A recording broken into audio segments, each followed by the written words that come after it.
Forget everything you thought you knew about global energy dominance, because it just got flipped upside down. In a single shocking move, the United States went from being the world's energy superpower to a sidelined spectator. And the craziest part? It wasn't a war or a political scandal. It was a pipeline. This isn't just any pipeline. It's the Trans Mountain Expansion, a project that was years behind schedule and billions over budget. But when the oil finally started flowing, it didn't go south to America. Instead, it took a sharp turn to the Pacific, straight into the hands of China. The result? America lost its stranglehold on Canadian oil, and with it, its grip on global energy markets. Why did Canada cut America out? How did China and Russia swoop in to reshape the energy map? And why is this pipeline changing everything about how the world's biggest powers do business? Stay with us, because this story doesn't just change energy. It changes everything you thought you knew about America's place in the world.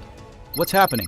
China didn't send tanks, they sent tankers. As the United States scrambled to comprehend the pipeline shift, China was already embedding itself deeper into North American energy than anyone had thought possible. It was not a military invasion, but an economic one, orchestrated with the precision of a corporate takeover. And the first shots were fired from Calgary, Alberta. That is where Rangjin Prochemical, one of China's leading petrochemical companies, established its North American headquarters. The company's sleek office tower in downtown Calgary was not just an investment, it was a statement. Rangjin was not there to dabble, they were there to dominate. Their primary goal was to secure a substantial share of Canada's newly accessible oil, and they succeeded, locking in long-term contracts with major Canadian producers like Suncor and Cenovus. The key to Rangjin's strategy was flexibility. Unlike American refineries, which were bound by rigid contracts and political stipulations, Rangjin secured free onboard agreements. These contracts allowed them to take possession of oil at Canadian ports and decide the final destination later. This flexibility meant that tankers leaving the Canadian coast could be redirected mid-voyage based on which market offered the highest profit margin: Japan, India, or even back to China. Analysts estimated that this flexibility alone could net Rangjin up to $3 per barrel in arbitrage profits. American refineries, used to the security of fixed supply lines, suddenly found themselves outbid by Asian competitors. The loss of leverage was unprecedented. It was not just about losing oil, it was about losing control over North America's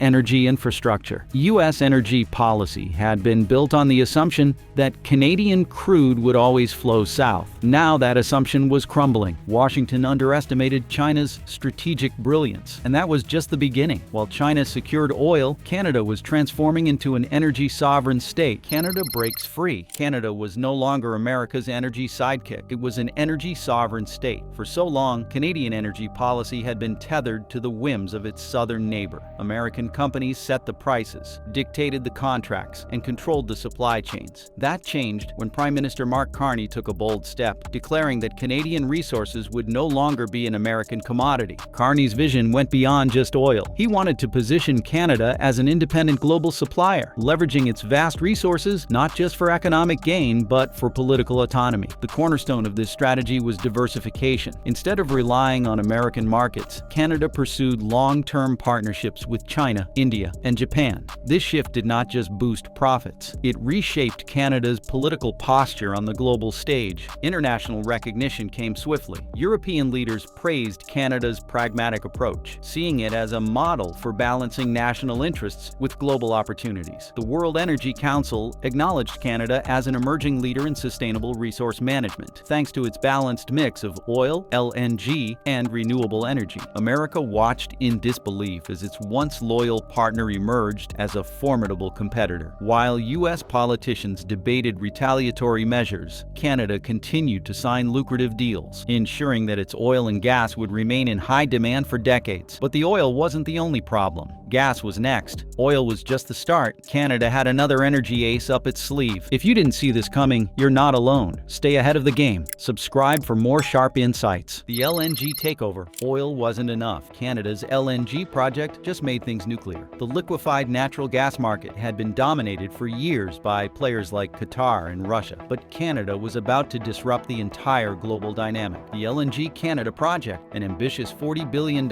initiative, had finally come online. and with it, Canada gained the ability to ship natural gas directly to Asia without ever touching American soil. This project, based on the coast of British Columbia, was not just an infrastructure achievement, it was a geopolitical statement. The first shipments headed to Japan and South Korea, filling a crucial gap as those nations sought to reduce dependence on Middle Eastern gas. Unlike American exports, which faced tariff complications, Canadian LNG flowed unimpeded, with long-term contracts locking in steady revenue. Prime Minister Carney, now seen as a strategic genius on the global stage, hailed the project as a defining moment in Canadian sovereignty. As Asian countries embraced Canada as a stable energy partner, America's energy leadership continued to slip away. America thought they had time to adjust, but their own power grid was about to flicker. Trump's tariff trap. Trump thought tariffs would bring Canada to its knees. Instead, they pushed them straight into China's arms. When President Donald Trump first announced a 10% tariff on Canadian oil imports, his strategy was clear: force Canada to back down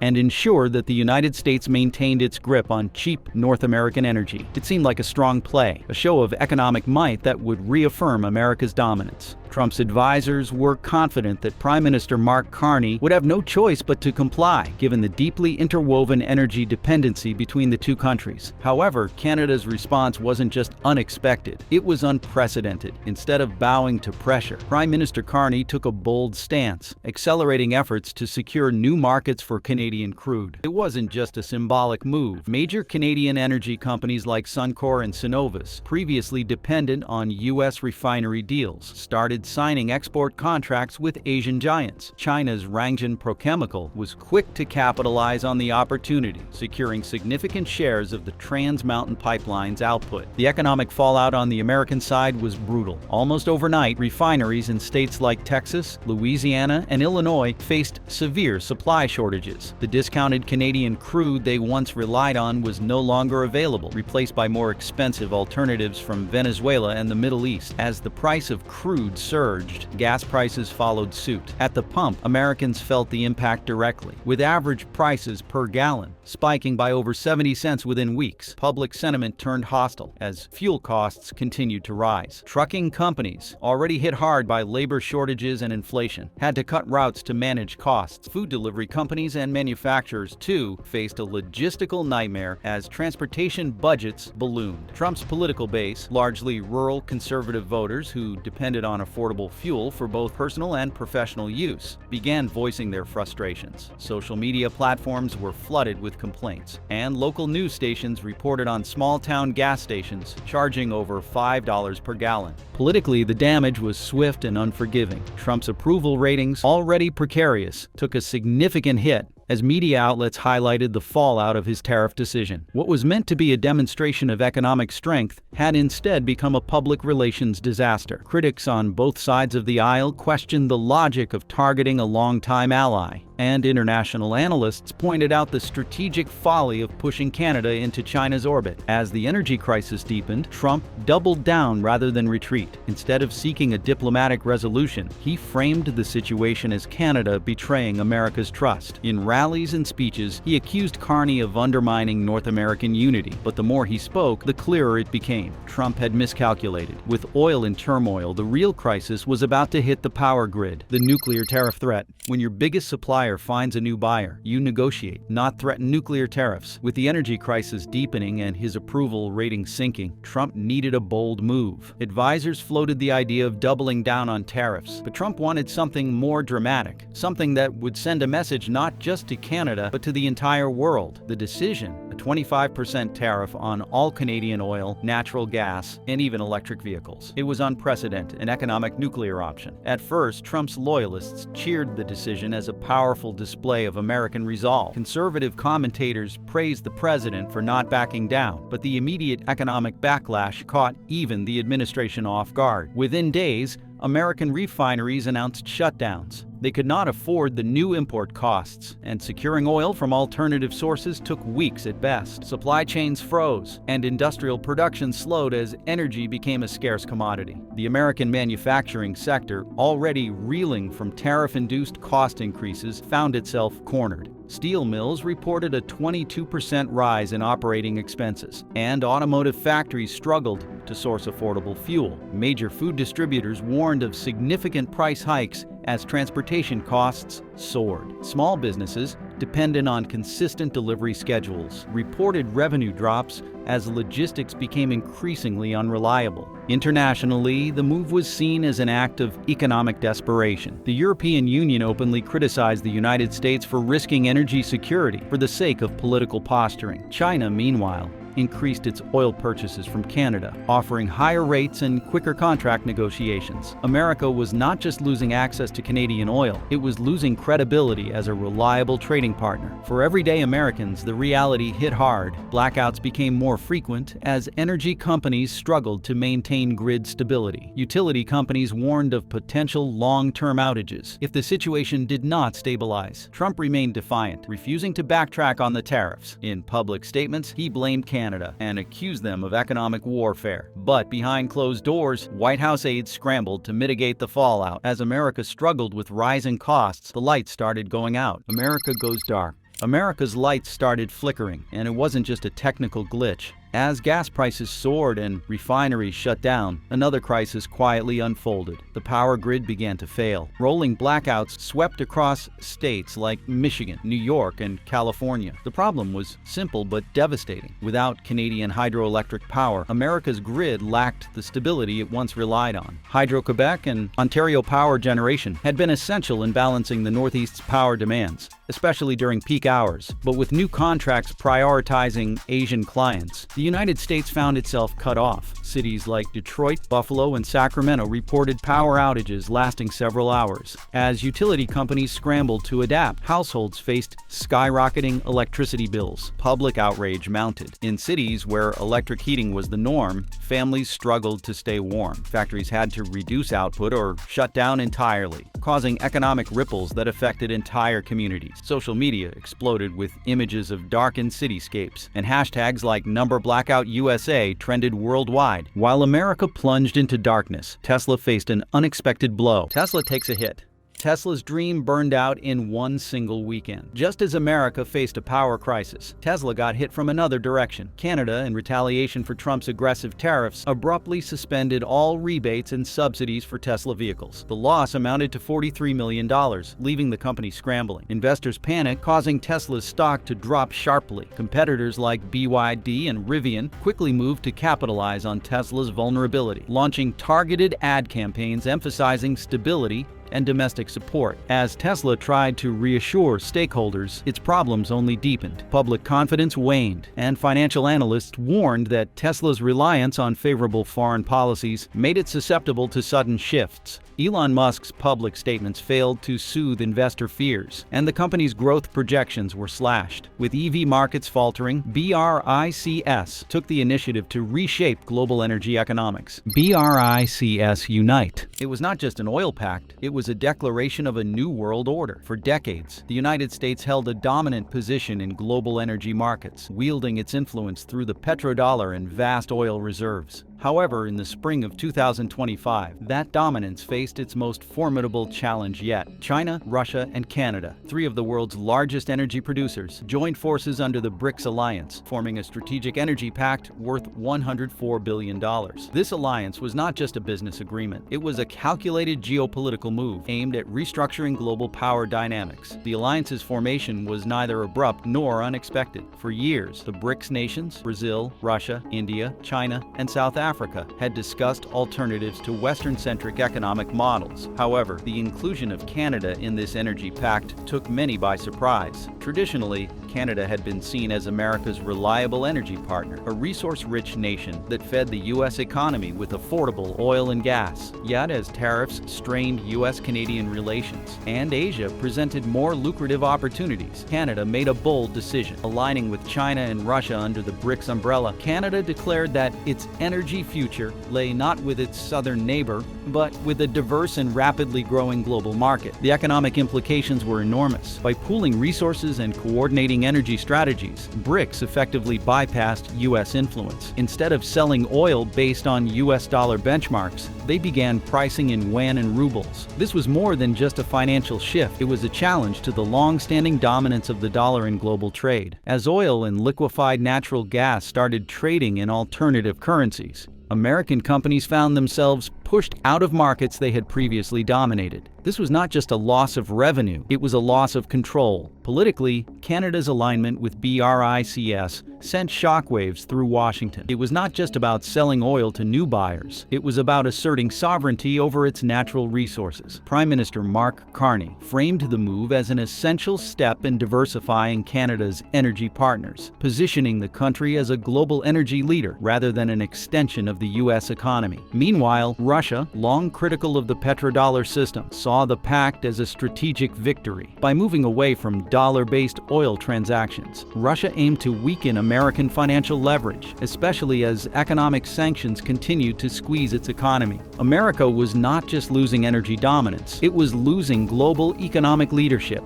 The formation of this alliance marked the beginning of a new era, one where energy flows were not dictated by Washington's policies, but by a multipolar system where regional powers set the rules. But the real blow came when the dollar itself was dethroned. The petrodollar crumbles. What if oil no longer relied on the United States dollar? The global oil market has been intricately linked to the US dollar, creating a financial ecosystem where American currency held unrivaled power. This system, known as the petrodollar, allowed the United States to maintain economic dominance, as countries had to hold vast reserves of dollars to purchase oil. But in 2025, the BRICS Energy Alliance began unraveling that system. The economic shock was profound. Suddenly, oil and liquefied natural gas were being priced in yuan, rupee, and even gold.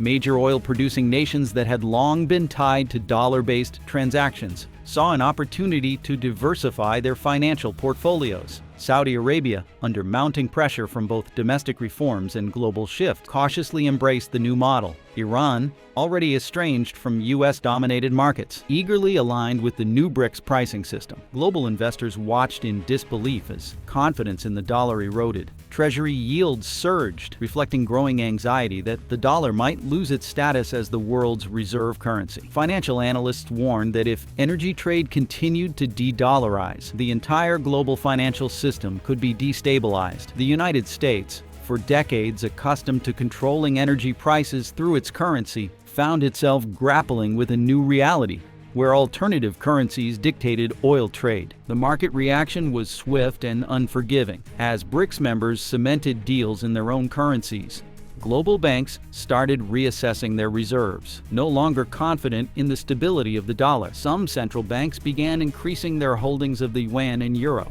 This realignment was not just economic, it was political. Emerging economies, long critical of Western financial dominance, saw the shift as an opportunity to assert their own sovereignty. The decline of the petrodollar marked not just a change in financial systems, but a profound shift in geopolitical power. America was not just losing control of oil, it was losing control of its currency. This loss reverberated through international markets, forcing the United States to confront the harsh reality of a world where the dollar no longer reigned supreme. And as the dollar's power waned, a new financial order was emerging: Canada's energy crown.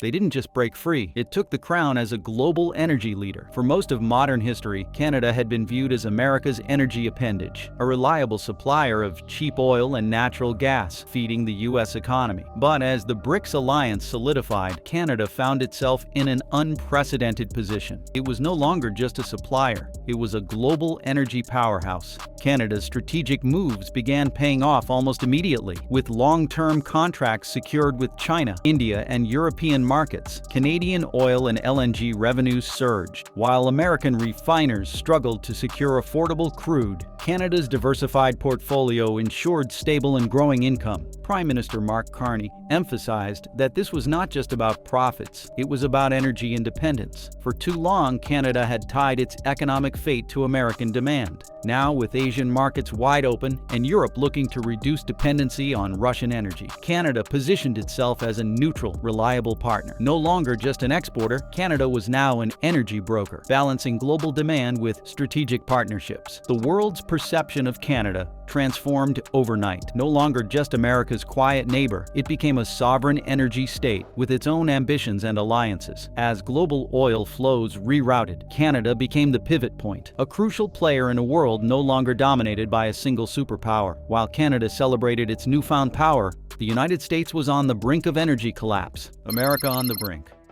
What happens when your entire refining network grinds to a halt? The aftermath of Canada's energy pivot hit the United States harder than anyone anticipated. Major refineries in the Midwest and Gulf Coast, long reliant on steady flows of Canadian crude, began to shut down. Unemployment surged as thousands of workers found themselves suddenly without jobs. The Rust Belt, already economically fragile, faced a new wave of industrial collapse. The oil shortage sent shockwaves through the manufacturing sector. Steel mills, automotive plants, and other energy-dependent industries struggled to maintain output.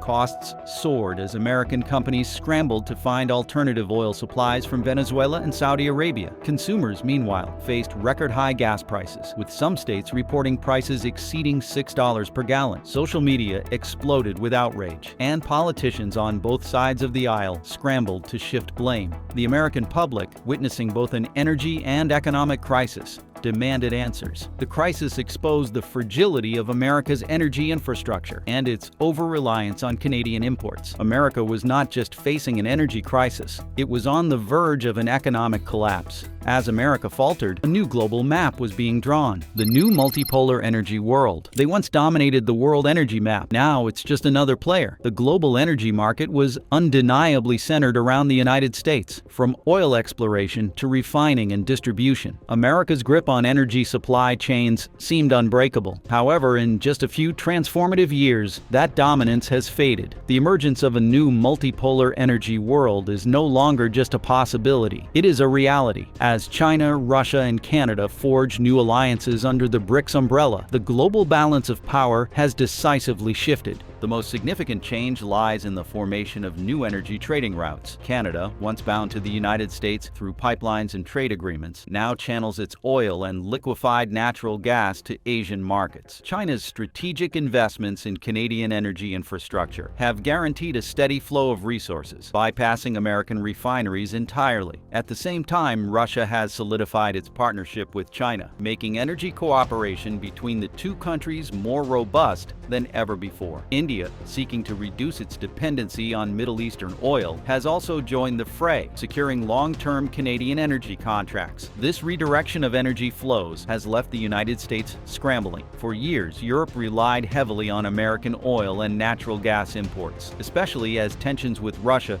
made other sources less reliable. Now, Europe is increasingly looking to Canada as a more stable and economically viable partner. The Trans Mountain Pipeline expansion and the LNG Canada project have enabled Canada to meet European demand, offering consistent and competitively priced energy. With Russia and China pushing for energy pricing in currencies other than the dollar, European markets are slowly but steadily transitioning to a multipolar energy system. Geopolitically, this shift marks a decisive victory for BRICS. The strategic alignment of China, Russia, India, and Canada is no accident. It is a calculated effort to reduce American influence over the global energy market. These countries have deliberately fostered economic ties, creating a resilient network that operates independently of Western financial systems. By pricing oil and gas in yuan and rubles, the BRICS coalition is directly challenging the long-standing dominance of the United States dollar in international trade. The United States, meanwhile, finds itself in a precarious position. The sudden loss of energy control has exposed vulnerabilities that were long overlooked. Washington is now faced with the daunting task of securing new energy partners, a challenge made more difficult by the geopolitical fallout of its tariff policies. Countries once aligned with the United States are reconsidering their commitments, wary of the instability caused by abrupt policy shifts. The global balance of power was not just shifting, it had already shifted. The new energy map had been drawn, and the United States found itself on the periphery, struggling to adapt to its diminished role. And with the new energy map drawn, America faced the harsh reality of decline, and Canada, in stark contrast, was flourishing. Canada's strategic triumph. While the United States struggled to cope with the fallout from its misguided tariff policies, Canada emerged as a clear victor in the global energy race. Instead of collapsing under American pressure, Canada pivoted to a strategic plan that secured long-term economic stability and elevated its international standing. Canada's newfound energy independence was more than just symbolic. It was economically transformative. By diversifying its export markets and solidifying partnerships with China, India, and Europe, Canada ensured a stable revenue stream, The oil and gas sector, which had been on shaky ground due to dependency on American buyers, now thrived as Asian demand guaranteed consistent profits. These revenues were not just bolstering the energy sector, but also being reinvested into public services and infrastructure. Schools, hospitals, and transport networks saw improvements funded by the windfall from increased energy exports. Globally, Canada was no longer seen as America's energy appendage, but as an independent powerhouse. Media outlets around the world praised Prime Minister Mark Carney's strategic foresight, contrasting Canada's success with America's economic struggles. International investors, seeing the stability of Canadian policies, increased their stakes in Canadian energy projects, further strengthening the country's economic position. Political stability became another hallmark of Canada's triumph. While American leadership faced criticism and turmoil, Canada projected an image of calculated progress. The world took notice, and Canada's diplomatic credibility grew. The world is changing faster than anyone expected, and the ripple effects of this energy crisis are only just beginning. We're committed to bringing you the real stories that matter. If you found this breakdown insightful, hit that subscribe button, and we'll keep you ahead of the curve. Until next time.